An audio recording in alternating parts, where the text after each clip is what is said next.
Hello, my name is Alan Michael. Welcome back to my channel. This is the lesson on the 1-4-5 progression. It's going to be a little bit easier, or maybe for beginners, because we're just going to be using open chords this time. We're going to be going over two keys. First, the key of E major, and then the key of A major. So we're first going to start off with the key of E major for a 1-4-5 chord progression. And we're going to talk about what the numbers mean real quick.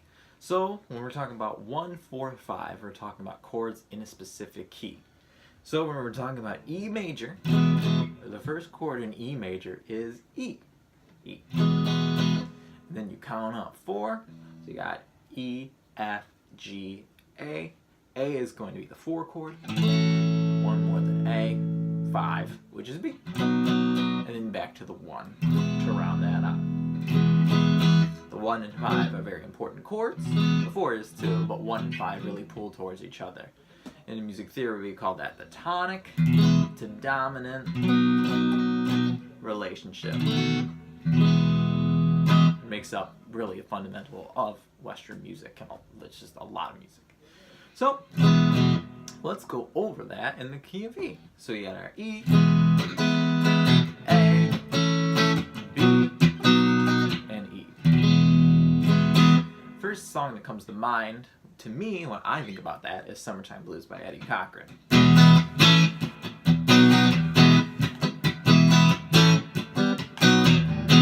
Just those 3 chords makes up a really good rhythmic riff that he's got going on there.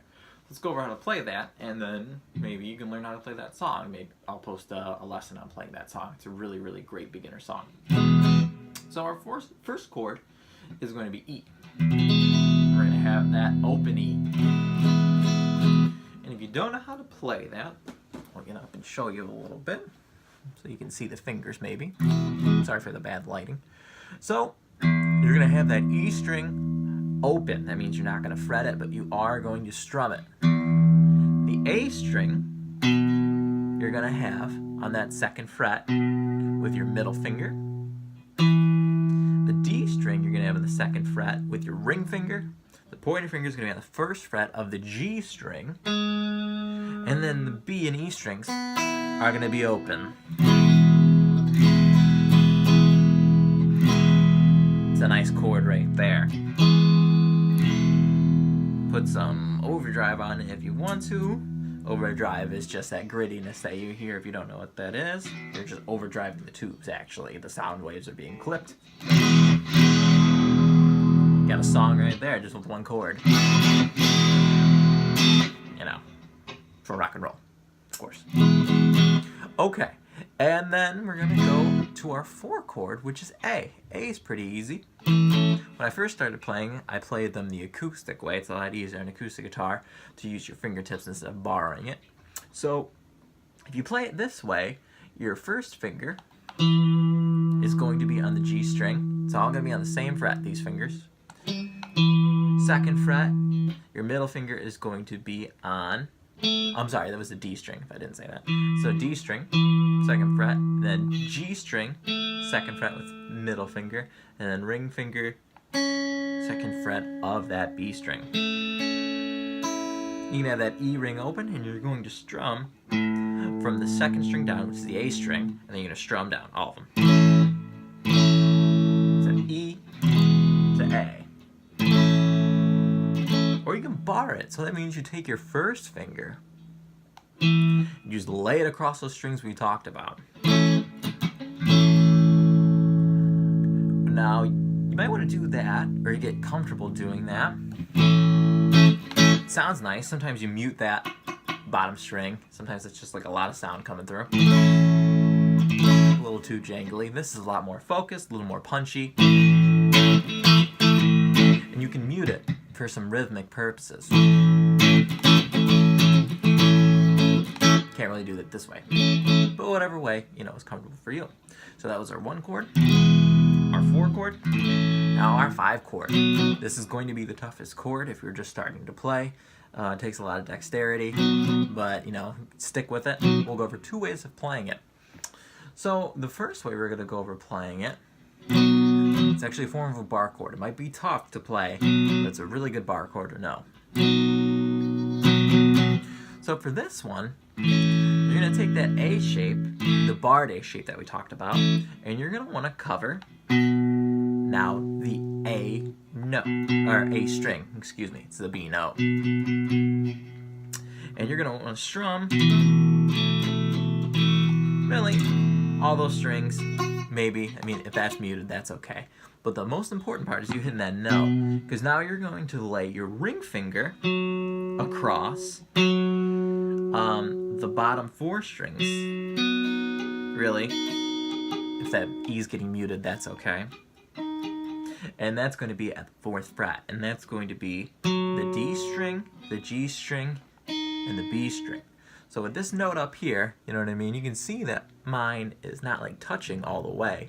There's some space in between there, so that's not that big of a deal, because this guy is covering those strings. You just got to make sure you're hitting that root note with your pointer finger. You see that? Because that's your B. It's your actual B note of the B chord. And those are the rest of the notes in the B chord.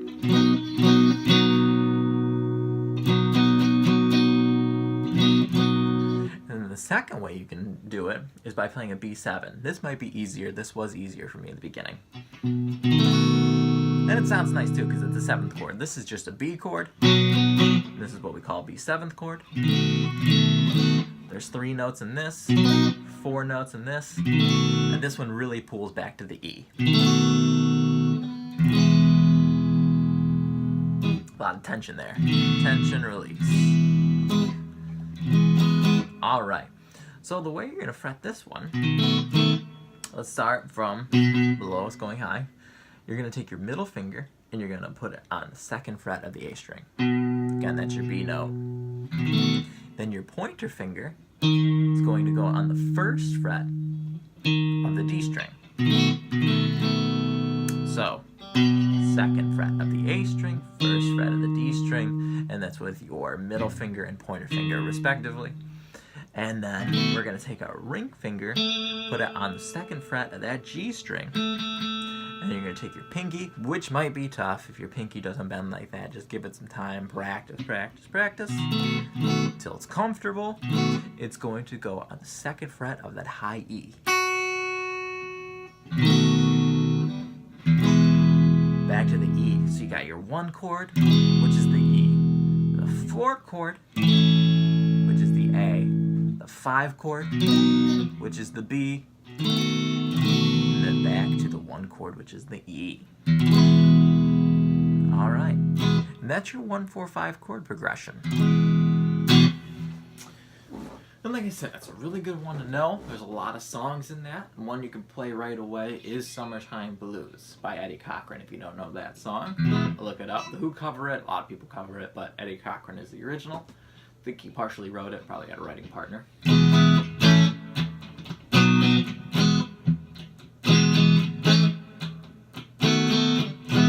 Both ways sound good.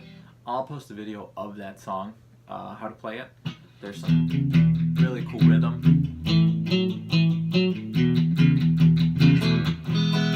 Some tricks you can do if you don't have a whammy bar. It begins like this. You can always just go behind the nut up here. It gives you that same sound, which is very nice. Alright, well that was the key of E. This video is going about 10 minutes long, so I don't think I'm going to do the key of A in this video. I'll post a separate video, but it's going to be the same thing, just different chords. Actually, one different chord. It's D. D is going to be thrown into the mix, but we'll do a separate lesson on that and maybe give you a song suggestion that you can get right into playing with that. Alright, so to recap, you got your 1-4-5 in the key of E. Excuse me, I want to say B. Alright, and then the 1 chord is E, the 4 chord is A, the 5 chord is B, or B7, that's how you want to play it. Both sound really great, both really work, and then back to the 1 to round that out.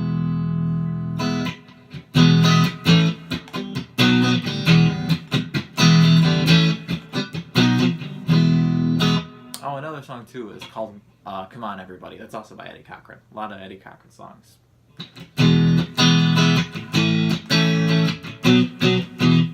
Whoops.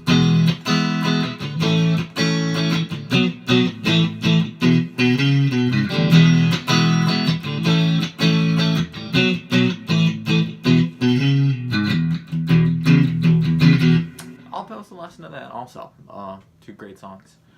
Alright, well, I'll keep the lessons coming, and I hope you like them. So I hope this helps too. Alright, see you next time. Bye.